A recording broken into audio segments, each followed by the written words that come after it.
Hey guys, welcome. Musky Road Rules Podcast, episode number 224. Guys, thanks for listening. We enjoy talking to you guys every week. You can find us on a bunch of places. Most readily, you can find us on iTunes and Spotify. All you got to do is search Musky Road Rules Podcast. It'll come up. Subscribe, and you'll get with us every week. Today's podcast is brought to you by B&N Tackle, B&N Custom Tackle, the makers of the Talon series of baits, all the deep threats, spinner baits.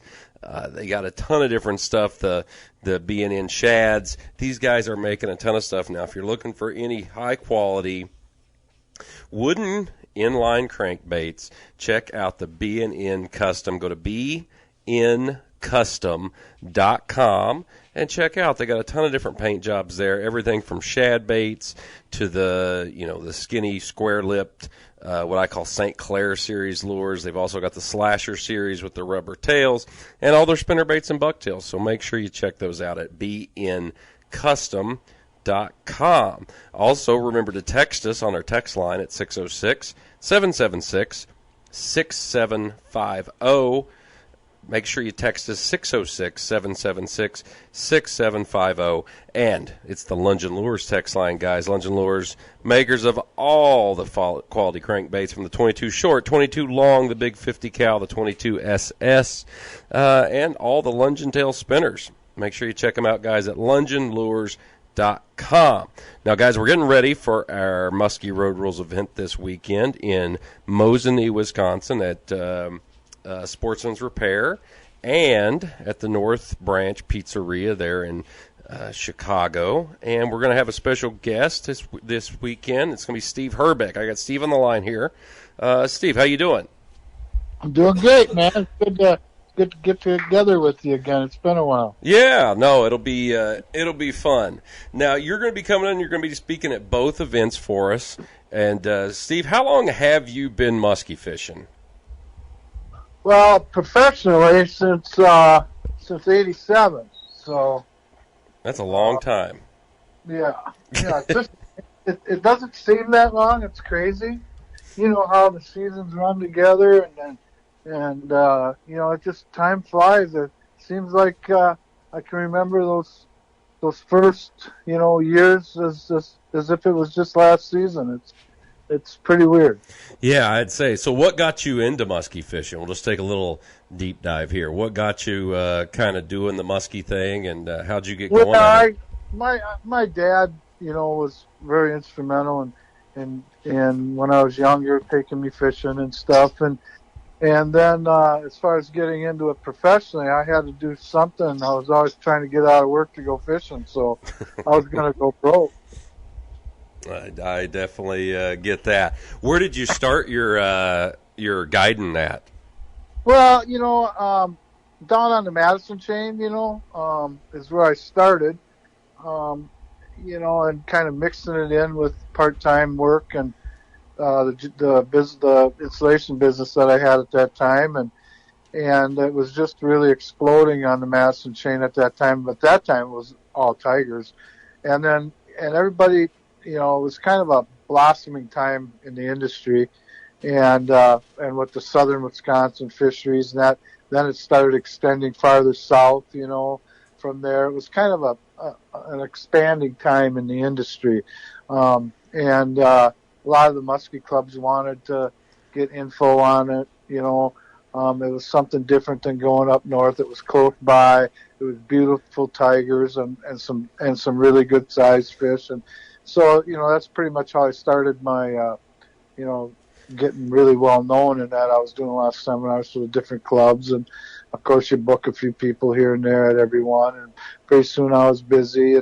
But the North Woods always, had its, lure for me, just something. It's always different than the metro stuff, regardless of, if you compare the fisheries or not. There's still I guess as you get older and fish more, we all want to catch huge fish and big fish, but we also start appreciating the other things involved with the sport. And it's not just all the fish. There's many other things that really, really are important in it, the North Woods was that for me. And so then I pretty much decided to take the leap and headed north. And then from there, after 7-8 years, then I made the jump to Canada and Andy Meyer's Lodge, and so it's just come full circle. Now I'm sold the place 7-8 years ago, and I'm still up there part time in the summer, but for about 12 weeks, fishing with all my old friends and stuff. But I'm back down, fishing both where I started back in '80, over 30 years ago. Right on the Madison chain in May and early June, and then fishing some bigger emerging southern Wisconsin fisheries the end of June, and doing some fishing the first part of July in Vilas, and then middle of July through September I head to Canada, and then for September I'm back in between Vilas County and those emerging southwestern southern fisheries. So it's a lot of fun. It keeps me on my toes. It doesn't get boring. You know what I mean? Sure. I'm always trying to figure out something new. There's always the challenge of what pattern is going on as you make moves, and it keeps the juices flowing. It can musky fishing is always exciting, but after a while, when you really got your stuff together, and you're on the same lake, you gotta make a real mental kick in the butt to really go look for new stuff, because you pretty much know what's going to work. Yeah, I get that. I've traveled a ton doing the fishing things over the years, and I always get excited when I pull into a new place, and it's kind of that. I love fishing where I'm at, but I'm ready to go when it's time to go. Yeah, I mean, even when you get to a place, it's this year, not last year. Yep. So the first couple of weeks are really stimulating. It's the challenge again, and there's certain places you're going to start, but God, it's just amazing how as you become more and more into the sport and many years over many places, and see how many different things can make a big difference, you start looking for things that are not really visual, to a lot of anglers. You know what I'm saying? Yep. And things that really make a big difference, but they're not. I'm going to say they're not as in a physical sense so much as being able to see them, but they're physical because they exist, but they're not as visual, and paying attention to or even exploring the possibilities of stuff like that is what really can make a big difference with new patterns and presentations and stuff like that. Sure. No, I totally see that, and I know every time you go to when I pull into a place, even though I've fished it for 10 years, like you said, everything's different. The weeds are different. They might be growing a little bit different this year. There might be weeds in areas that there haven't been weeds before. There might be the fish might be holding a little deeper, a little shallower, a little, and just ways to actually attack those fish. And being able to figure that out is it kind of makes you feel good at the end of the day if you're able to do that. Oh yeah, and the bigger the systems, the more diverse the systems, the more you can find possibilities of changes that you didn't expect because of different the way the weather patterns are now. They seem to be changing every year. It's not what's a normal year? I don't even know what that is anymore, because one season the wind blows predominantly from this, and you got patterns all set up, and there's these spots that are always historically have been good, but then you get a year where you get more predominantly, say, south or east winds instead of north and northwest, or whatever it is in your particular area, or how your lake lays. And then all of a sudden, those spots that were so hot that you popped all kinds of big fish on the year before, what's going on? And what people don't realize is how little things like predominant winds, just weather patterns, can really change, and I mean drastically, the locational patterns and areas that are hot through the seasons on the lakes. You know what I mean? It's something that you have to keep your mind open to and your eyes open and be aware of it, because, you know, you can get caught up in just fishing the same stuff year after year, and it can change. Yeah, and I think too, you know, temperatures. Just keeping, you know, how much temperature affects everything in the water column. It affects the whole ecosystem. Yep. And go ahead. You know, early springs, all that kind of stuff can change the whole dynamics of a lake for almost the whole season at times. Oh, yeah. Yeah, I've seen that before. I mean, you know, spots on lakes that were, you know, always, like you said, just notorious for big fish and have produced historically year after year, then all of a sudden go dead for 2 or 3 years. Yep.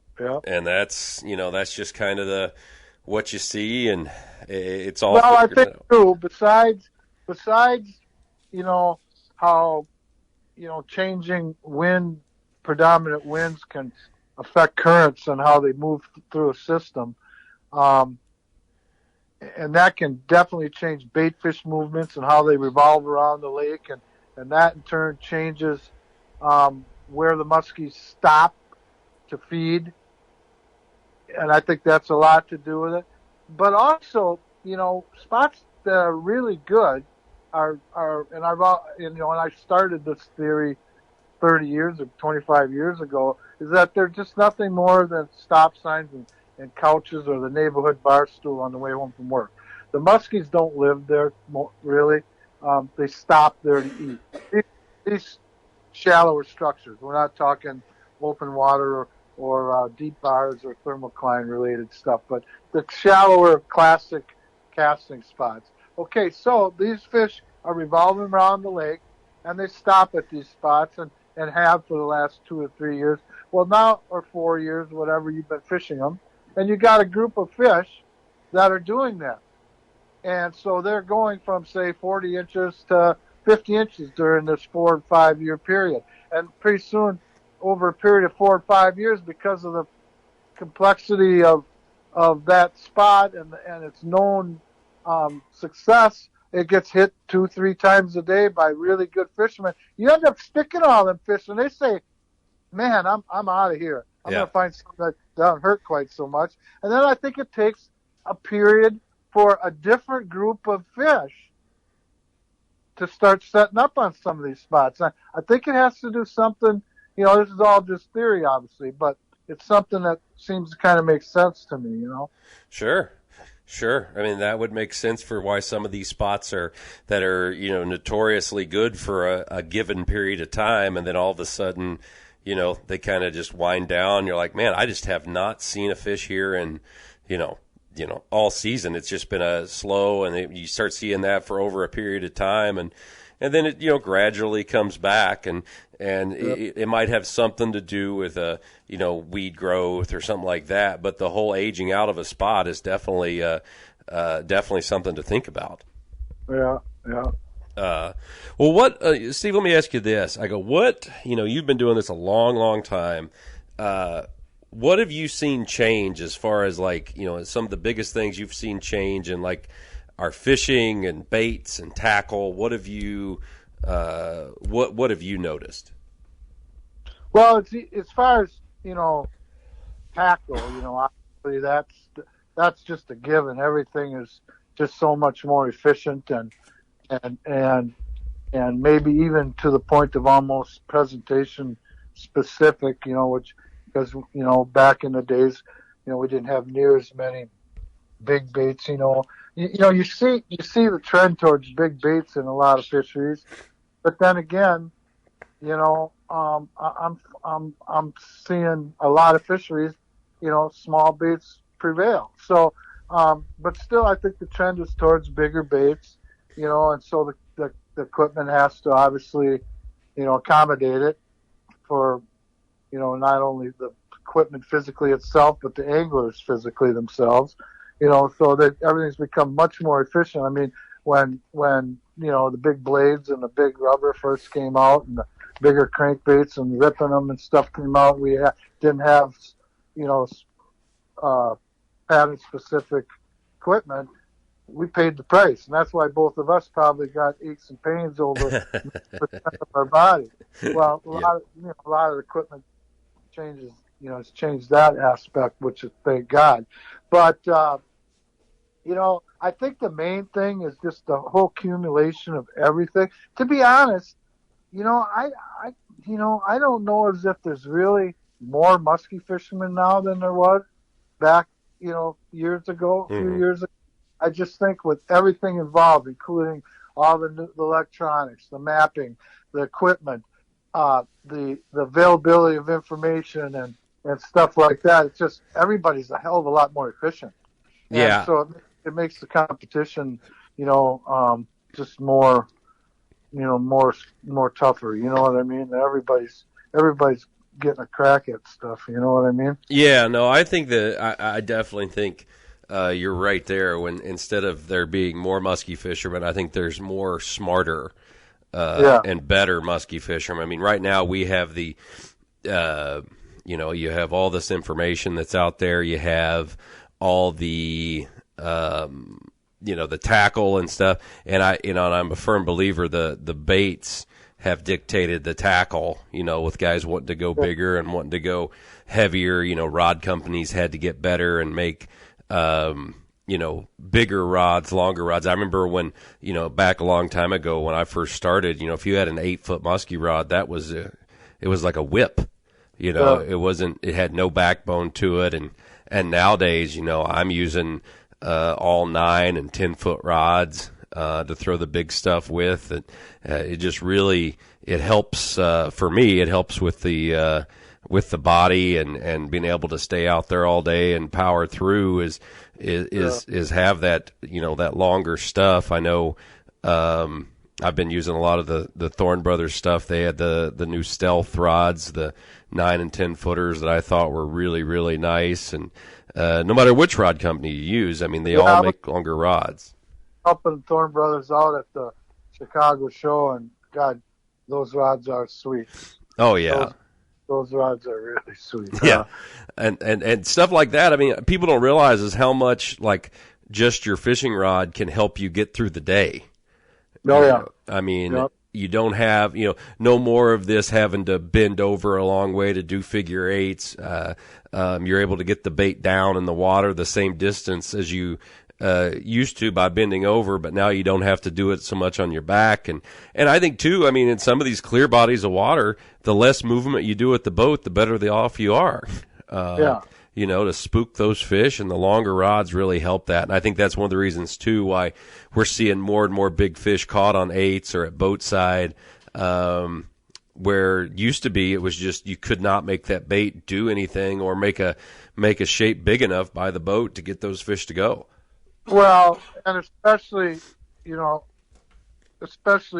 what we've learned in the last year or two, and I don't know, I haven't talked to you enough in the last year because we're both so far apart, but we'll get a chance to do that this winter at these road rules things.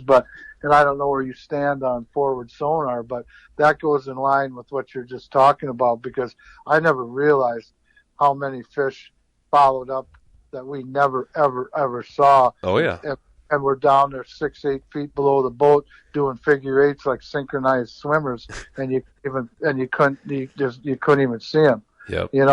And those longer rods and being able to keep a bait down a bit while you're doing it just made huge differences. It was crazy. I couldn't believe how many were doing, how many were stopping 40, 50 feet away in clear water where you couldn't even see them, or dropping down another 6-8 feet deeper as they got to 40, 50 feet away, and then started doing that deep figure eight and stuff on you. No, those longer rods, definitely, it isn't just for ease of it. It really can make a difference. Oh yeah, no, and with the forward facing sonar, the biggest, one of the things that I learned with it and is how many fish, especially live bait fishing, I was just you don't catch. I remember when you first were getting going, you were calling me about 3 times a month during the winter. You were so, wanted to learn live baiting, and when you were down in Kentucky. Yep. Now, I mean, you're one of the best live bait fishermen around. But one thing that forward sonar showed me is I ain't near as good as I thought it was. Exactly. I mean, you only get 1 out of 7 or 8 to bite on good days. Yep. And it's amazing how many just sit and play and make sometimes at the end of a poor sucker just hanging straight down off the hook. It's so wore out. Oh, I know. Musky's just been messing with it, trying to make its life miserable and everything, But I'll tell you something. I ran out of live, and this was very curious to me. I mean, I'm never gonna, you knew my fascination with live bait fishing, and I mean from many, many years ago, and I think from what I'm hearing, you and I are pretty regarded as a couple of the guys that really got their shit together when it comes to, live bait fishing. But I ran out of live bait for a week, and it bummed me out. It bummed me out big time, right? There's nothing. I mean, when it gets really cold, obviously trolling and stuff like that is a very viable and very effective presentation. But there's still nothing like the combination of really good casters with you and running live bait as an added bonus. It's just, there's nothing like it. It's an exciting way to fish. It just opens up different avenues. You can fish so many levels of depths and structures and stuff and still be right in the game and everything. But, I ran out of live bait. I was really bummed out. So, and it was really windy, really tough boat control type of conditions. So, I mean, and I had a couple guys that have been fishing with me for years. Well, Jack Clifton and Wendell Berg, they both caught, 50-pound fish with me over the years. You know what I mean? And I mean, they'll give me what I need in the day. You know what I mean? Sure. And those kind of guys just make you look good. So you always try to do your best for them. Well, I couldn't really cast the way I wanted to myself and still run the boat in the kind of conditions we had. So I just started vertically jigging tubes with the heaviest I could make them, and running them exactly like running my live bait and watching them on my sonar. And because of what I could do with the tube versus the sucker has to do it for you. And if that sucker doesn't quite have it, if it freezes up like a possum or whatever, it doesn't do sometimes what it takes to trigger the muskie to bite. The muskie just sits and plays with it like a cat with a mouse for hours. You got to be very careful.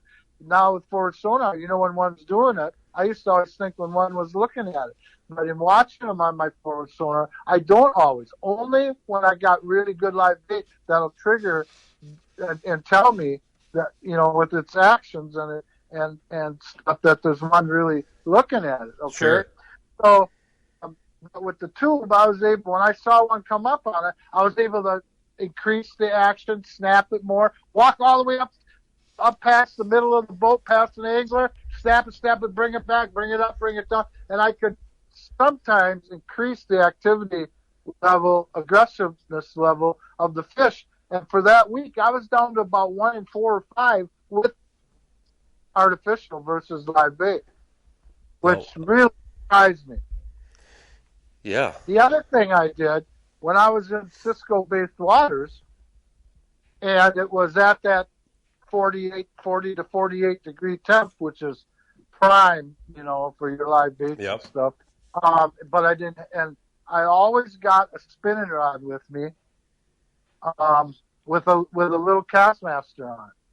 And a lot of times you're going to find, even if the Cisco's and whitefish and stuff haven't spawned, or they just got done spawning, they'll come, and it's almost like they're trying to mate with your tube. Mm-hmm. You'll see 5, 6, 7 playing, darting around. Once in a while, you'll even snag one because you're snapping your tube around. When I see that happening, I get the Castmaster down there. Pow! Catch a nice Cisco about 9 to 12 inches. Put that on a very light single hook rig, quick set rig. Mm-hmm. And I'll tell you one thing is when a muskie follows them, they almost always bite them. Okay.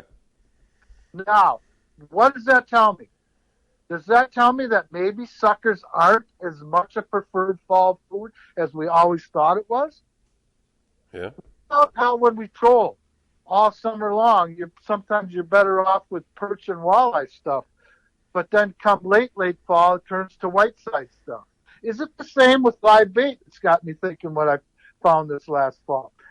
Is the suckers and stuff really their preferred fish more right after the spawn until they start, getting all recouped? Like when the mayflies are in, the perch are in, the walleyes are in, the little pike are in, the suckers are in. Maybe that's when it really is their actually more preferred food than in the fall. But it's there in the fall, and so if they're really hungry, they bite it. But maybe they prefer the white side stuff, just like the baits. So it's just things like this always got me thinking. You know what I mean? Sure. Yeah, no, it makes complete sense. I mean, if you're able to, get your hands on, like I said, the Cisco Tullaby whitefish in the fall, and if that's what you're seeing, those fish that, they spend a lot of time chasing those that bait and that color. For instance, everybody white in the fall is something that is predominantly famous with every musky fisherman out there, and it's just another way to look at it. I've not really tried it. I've not been able to get my hands on any. I'm gonna have to try what you said there to try to actually catch one to see if I can do it. Yeah, you can still run your live baits, and then you drop a bait down, and and if you see some, and quick try to jig one, or sometimes you can get 3 or 4 real quick. Oh, no shit. Yeah. Now there's guys up in northern Wisconsin, a small group of guys that actually go out at night, and net them when they're spawning, and then but you have to fish them on the same lake. Sure. You caught them on, and 2 falls ago, or was it last fall? No, it's 2 falls ago. I was fishing the flambeau chain, which I love in the late fall, and there was an Indian that had his nets out for Cisco's, and he would smoke them and sell them. And I talked him into getting me some, like checking his nets real quick. And I told him I'd pay him for them and everything, and he got me some, and I mean, it's unbelievable. You'd think they'd be very fragile. They're stronger than suckers. Oh, wow. They last longer. They're like little tunas. You feel their tail beating really fast, like a tuna. Uh-huh. And I mean, I actually have had a weighted bait, with like a half or 3/4 ounce weight above it, actually come to the surface and skip across the surface with a muskie chasing it, and the muskie missed it and gave up because they were so fast. They lasted all day. I mean, I thought they'd be very, very fragile, and they weren't. Yeah, that's the biggest thing down here. Guys, striper fishermen and stuff use live shad.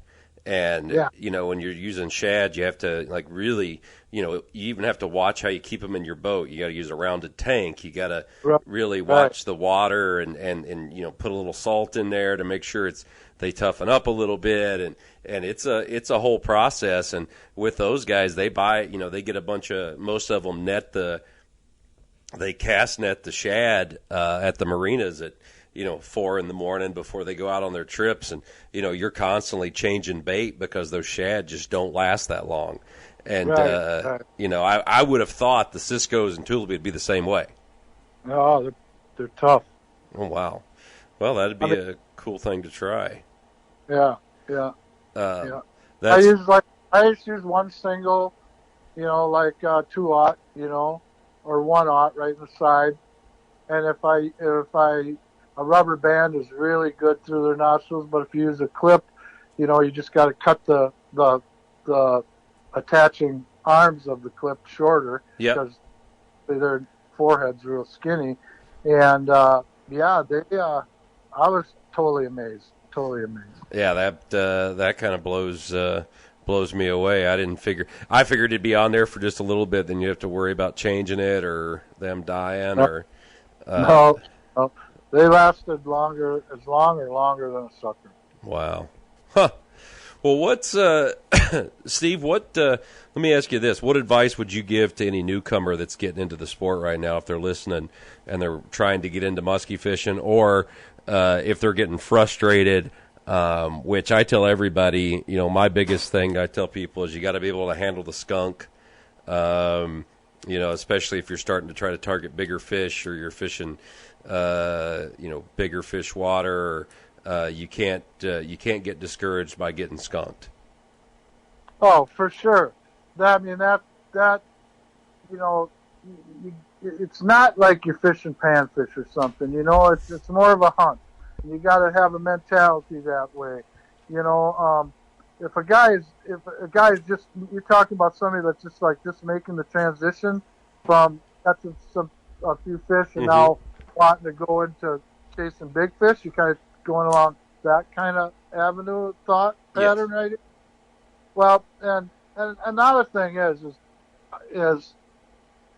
I think it's really important is to, really realize that, and we all got to fuel the industry. That's what makes the world go round.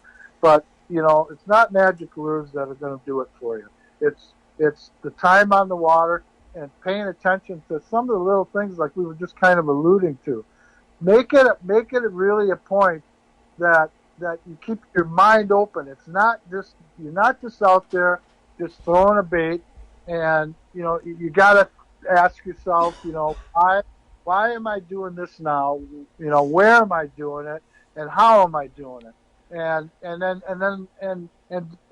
one thing that forward sonar also taught me was that, like, if you're fishing weeds and you get a mess and the fish have been moving like crazy, and you get a bad cold front, high pressure, this application doesn't necessarily hold so true, because a lot of times those fish just bury down deep in the weeds, and the best thing you could do is kind of like root them out, fishing the pockets and the stuff with heavier spinner baits and getting down and trying to rip and tear and trigger them. But when it comes to like fishing rock bars and points and sand and stuff, one thing I think that forward sonar showed me is that when you've had fish moving off of those kind of barren type of structures with deep water close by, is when the weather changes and the cold front changes, and all of a sudden you go to really bouncing some fish around and having a lot of fun, to maybe seeing one or two fish if you're lucky the next few days, is they aren't there. Yep. It's as simple as that. And that's what that forward sonar showed me. Because they'll show you if they're there. And for the most part, they aren't there. They're in back of you. Yeah. Well, I tell you, the one thing that you taught me years ago was how to, and something I never thought about until we actually fished some, and then something I do every day is, say I'm fishing a spot, say a weed edge. Okay, I would say this one weed edge has been really, really good. And instead of just fishing that spot through and saying, well, they must be on the weed edge, is looking for little isolated spots near there, whether it be a little rock hump near there, or a shoal, or maybe a drop off or a secondary break there, and saying, okay, the fish were here. Let's just check out a couple of little areas around here and see if they've just moved. Now, exactly, and along those same lines is there's spots that I have to fish, even though I know that there's really good fishermen going to be fishing at that date also. Sure. Either and before me, some after, some 2-3 times a day, just because it's that kind of spot. One thing that's really, really opened my eyes is people.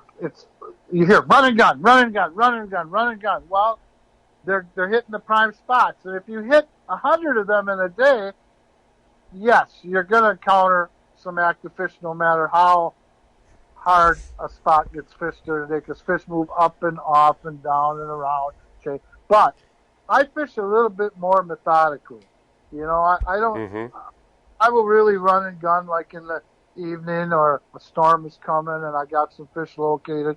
But for the most part, I fish a little bit more methodically, and finding what I found out is that extending spots, either starting them and extending them past.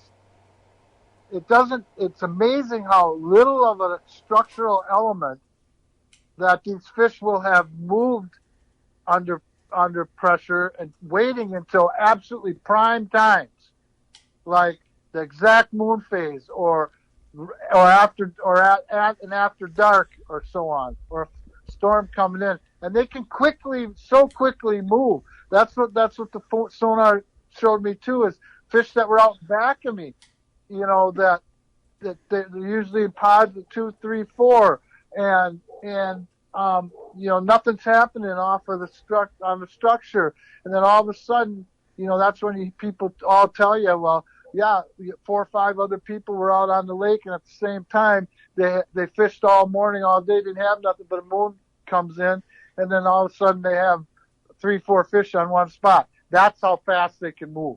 Sure.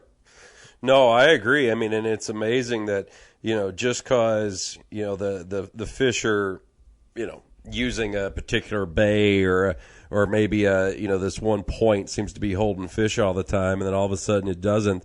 Like what you said, fishing it a little bit further down, going around the corner instead of just finishing up on the corner. Keep doing that a little extra. I fish, to me, I fish kind of slow compared to a lot of friends of mine. Mainly because I just like to keep fishing the spot or working the spot a little bit different, just to try it and see. Because it's so many times if I went that extra cast and all of a sudden, well, there's some fish here. And I think that's something that's really unique, and guys that just want to, the areas like in a bay, say a weeded bay, if it's perfect conditions, pull in the back of the bay, hit the weeds and pull out. But in a typical day, I'm, start at the point, go through and fish to the other point.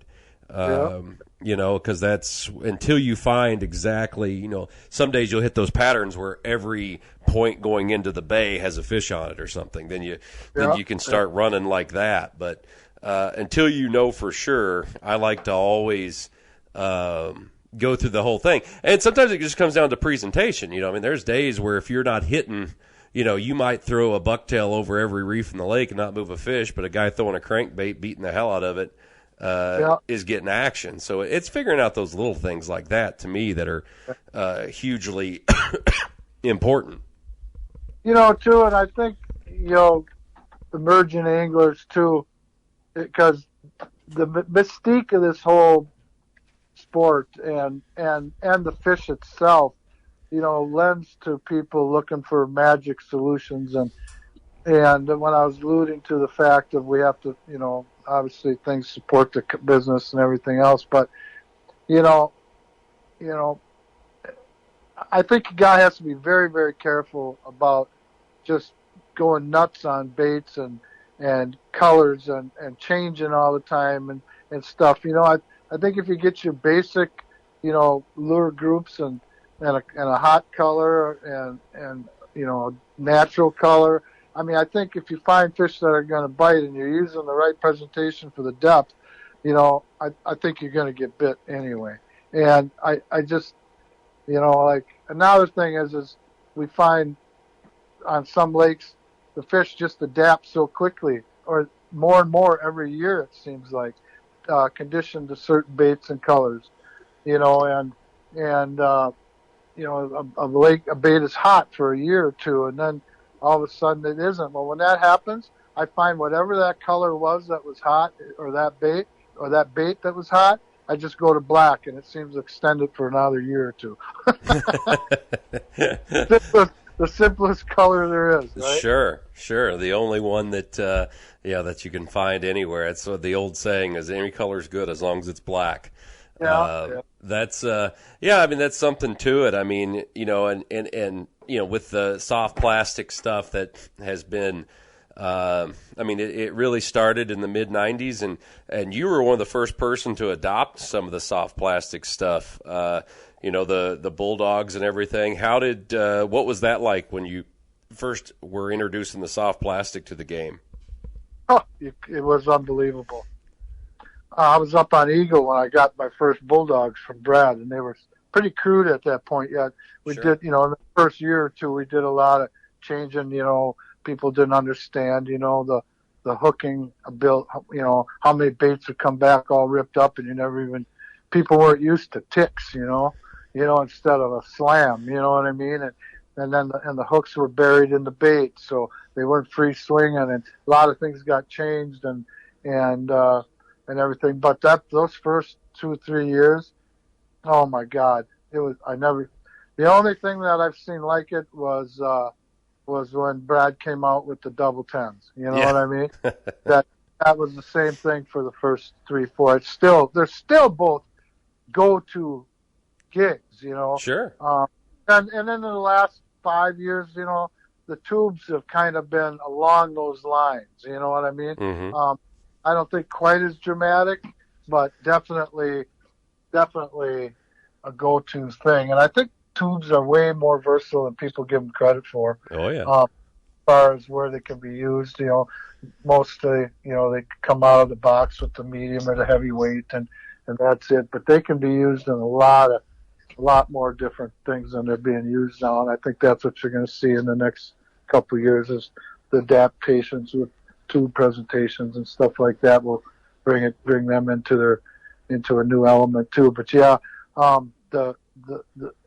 it's amazing where you have a lot of older fish, especially like the way Minnesota was before it started slowly, becoming a real musky fishing. Uh-huh. and eagle, for instance. I mean, I have so much experience on that. A lot of big fish on there, but they become the older you have year classes of fish that have been around 20 years, 15 to 25 years, the quicker they seem to condition to things, and that's where I found extending spots, extending spots, staying out as far as you possibly can, but yet still reaching the structure so that you cover more ground rather than being right tight on the weed edge and beating it. It's made a huge difference because so many more of these big fish are close to structure but not on it. Yeah. And so it's things like that, trying to just open up the window and give you more opportunities, knowing that these fish are probably not liking being 90% of the time where you think they like to be. They only move into those spots under prime optimum conditions. Yep. No, I hear you. I totally get that. Now, Steve, what this weekend you're going to be talking about? You told me a little bit about it a couple days ago, fishing different edges and stuff. Yeah, I put together a deal late last year. I've only done it a couple places, and it's about, I call it living on the edge. It's about edges, and there's some edges in there that people fish every day and they look for. But there's all kinds of edges that, like I said, aren't as physical appearing, as others, that really are as, dominant of a factor at times as the ones that we can visually see or see on our locator, stuff like that. What makes any edge, better than others? And the importance of, even when fish are out in the open, what you don't realize is they're relating to an edge of some kind. Sure. And whether they're shallow, deep, or in between, there's still edges, and recognizing these different edges, or being aware that there's stuff out there that to look for that is so much different than what is just commonly thought of as fishing present patterns. That it really, I'm just trying to get people to really wake up and really start thinking about what they're doing out there, and how the whole lake is like an amazing ecosystem, and how so many more things are going on than we as most anglers don't even realize. You know what I mean? And what's influencing these fish's movements and their locations. Sure. And I had a lot of good response the few times that I showed it late last season, and it hasn't been shown in any of the areas that we're doing the road rules at. So I figured it'd be a really good one to continue, because I had a lot of people. I could see people taking a lot of notes, that whereas normally they come to a lot of seminars for damn near entertainment, you know. So it's a good place to drink beer and eat a hot dog. yeah. Well, so, I get it. No, it sounds like it's going to be a good thing. I can't wait to listen. And guys, make sure we're going to be this weekend. We're going to be Saturday. We're going to be at Sportsman's Repair in Mosinee, Wisconsin. And then Sunday, we're going to be at the North Branch Pizzeria there in Chicago. You can go to Musky with a Y, roadrules.com, our website. You can sign up there, or you can pay at the door. It's $45, and it also, women and children are free. It's going to be a great event. Steve's going to be there. We're also going to have Pete Blickert at the Mosinee event. Him and his dad fished the PMTT for years. They won the world championship on the Chippewa flowage. Pete's got some good stuff from up in the Eagle River area. And in Chicago, we're also going to have Austin Wigerman, going to be talking about some of the local Chicago lakes, a little bit about Lake Geneva as well. And then we're going to have Kevin Peschke, who fishes out on Green Bay, talking about some of the Green Bay stuff. I'm going to be there as well, giving some talks. So, guys, we look forward to seeing you there. Steve, I think we're going to call her quits on this one, but I appreciate.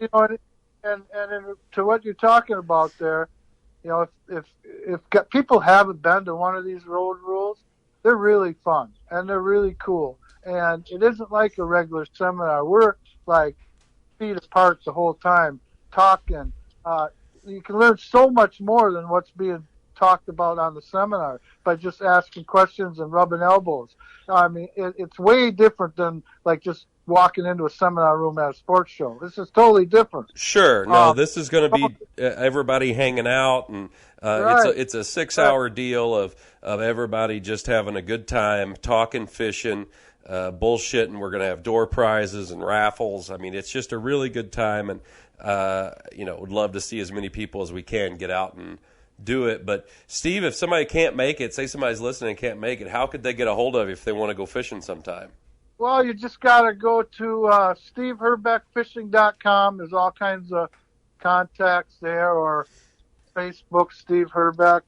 Also, my phone number is listed on the website, but I'm not afraid to give it out, because even if somebody can't make it there or can't make it fishing with me, if you want to talk fishing, that's what I've done all my life. I love doing it. I love sharing things with people. So you can call me anytime at 608-515-3416.